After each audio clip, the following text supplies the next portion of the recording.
Rusia secara resmi memperingatkan negara-negara yang terindikasi terlibat langsung membantu Ukraina selama misi operasi khusus Kremlin di Ukraina. Tribun Timur Senin 7 Maret mengutip media resmi Kementerian Pertahanan Rusia, juru bicara Kemenhan Mayor Jenderal Igor Konashenkov secara khusus menyebut Rumania menampung pesawat tempur Ukraina.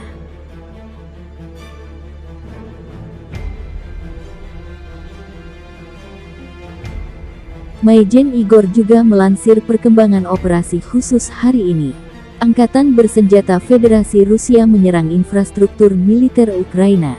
6 Maret senjata jarak jauh presisi tinggi memadamkan lapangan udara Angkatan Udara Ukraina di Vinnytsia. Pesawat tempur dan pertahanan udara Angkatan Udara Rusia menembak jatuh lagi 3 pesawat tempur Su-27 Ukraina dan 3 kendaraan udara tak berawak di udara. Secara total, kemarin dan sebagian hari ini, Angkatan Udara Ukraina kehilangan 11 pesawat tempur dan 2 helikopter. Hampir semua penerbangan siap tempur rezim Kiev telah dihancurkan. Pada saat yang sama, kita tahu pasti tentang pesawat tempur Ukraina yang sebelumnya terbang ke Rumania dan negara-negara perbatasan lainnya. Harap dicatat bahwa penggunaan jaringan lapangan udara negara-negara ini untuk mendasarkan penerbangan militer Ukraina dengan penggunaan selanjutnya terhadap angkatan bersenjata Rusia dapat dianggap sebagai keterlibatan negara-negara ini dalam konflik bersenjata, kata Igor memperingatkan negara lain untuk tidak pernah turut campur dalam operasi ini.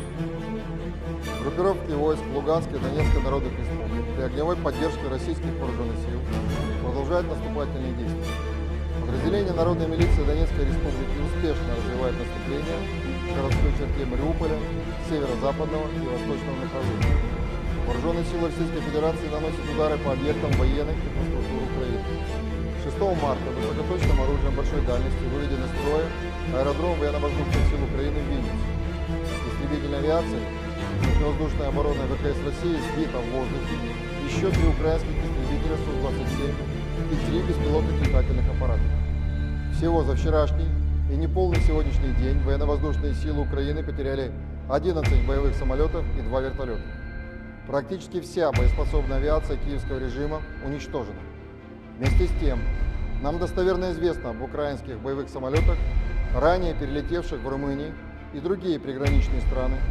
Обращаем внимание, что использование аэродромной сети этих стран для базирования украинской боевой авиации с последующим применением против российских вооруженных сил может расцениваться как вовлечение данных государств в вооруженный конфликт. Российскими высокоточными средствами большой дальности выводится из строя вооружение военной техники Украины. Киевский режим националистов заставляет сотрудников предприятий оборонно-промышленного комплекса Украины восстанавливать поврежденную военную технику для последующего направления в районы боевых действий.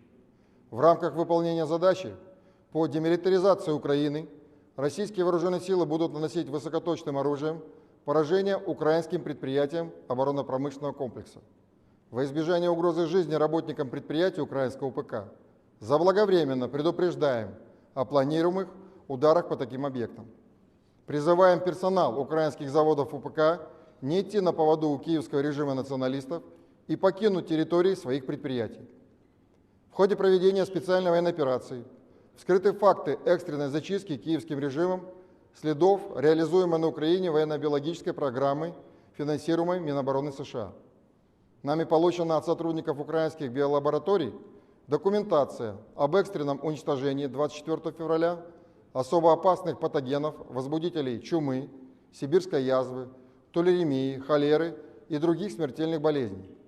Сейчас документы анализируются российскими специалистами войск радиационной, химической и биологической защиты.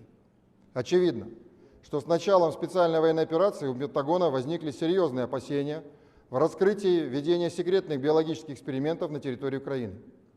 Полученные документы подтверждают, что в украинских биолабораториях в непосредственной близости от территории России осуществлялась разработка компонентов биологического оружия.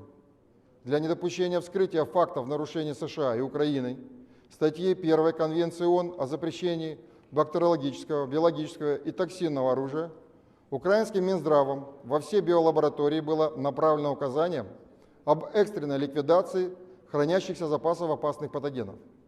В ближайшее время мы представим результаты анализа полученных документов. Часть из них, в частности, указания Минздрава Украины об уничтожении патогенов и акты уничтожения в Полтавской и Харьковской биолабораториях, мы публикуем прямо сейчас.